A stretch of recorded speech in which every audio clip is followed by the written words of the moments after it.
E a capacidade de produção do calor dos bovinos é bastante limitada. Por isso, momentos de queda brusca de temperatura elevam o estresse do animal e podem acarretar graves problemas respiratórios nos rebanhos.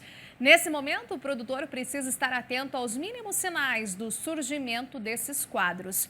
Vamos agora falar ao vivo com o gerente técnico de pecuária, o André Pacheco de Carvalho. Bom dia, André. Seja bem-vindo aqui ao nosso Bem da Terra. Bom dia, Renata. Tudo bem?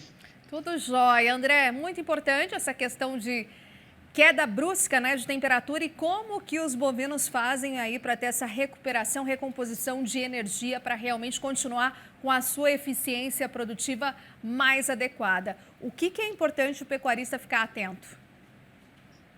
Exatamente.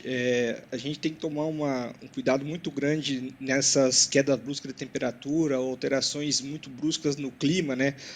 Tanto na temperatura quanto uma chuva repentina, por exemplo.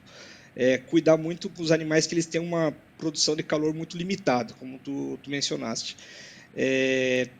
Os animais eles acabam pela sua fisiologia tendo uma predisposição de problemas respiratórios, que isso impacta diretamente na sua produtividade e muitas vezes leva o animal à morte também. Outro problema que a gente vê na questão da queda brusca de temperatura é animais com hipotermia, né? Que normalmente acomete mais animais das raças ebuínas. Certo. E aí, o que é importante fazer logo de imediato, até para evitar, né, que realmente o animal venha a ter algum tipo de doença, principalmente as questões aí relacionadas a doenças respiratórias? Bom, as práticas elas devem começar antes mesmo do frio chegar, né? Então, a questão de estruturas é muito importante. Então, a questão de evitar ventos, a gente ter animais a pasto, por exemplo, bosques, quebra-ventos em confinamentos para evitar que o animal seja exposto a uma temperatura maior.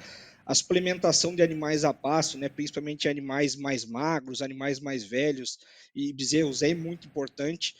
Manter a vacinação dos animais contra agentes respiratórios e outras doenças é muito importante. E, além disso, também evitar alguns manejos estressantes para os animais, como, por exemplo, mudança de pasto, desmame, alguns manejos que acabam elevando o estresse dos animais e predispondo a essas doenças.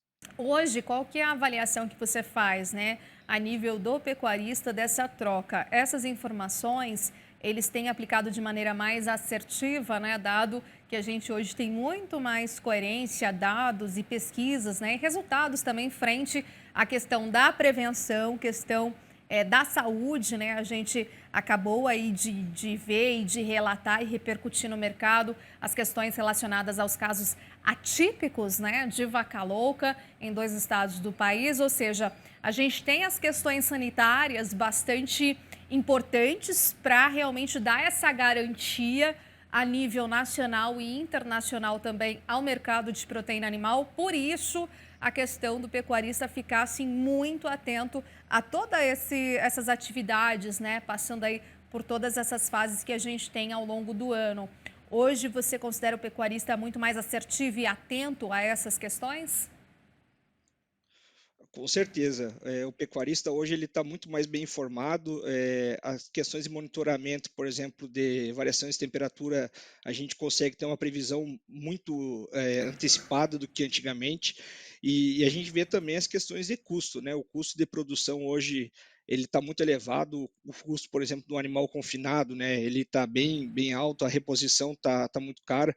E evitar que esses animais adoeçam é muito importante para evitar que os animais doentes acabam comendo, vamos dizer, o lucro dos animais saudáveis, né? Então a margem hoje está muito apertada, a gente tem que estar muito mais atento e o produtor ele tem buscado cada vez mais informações e tecnologias para isso.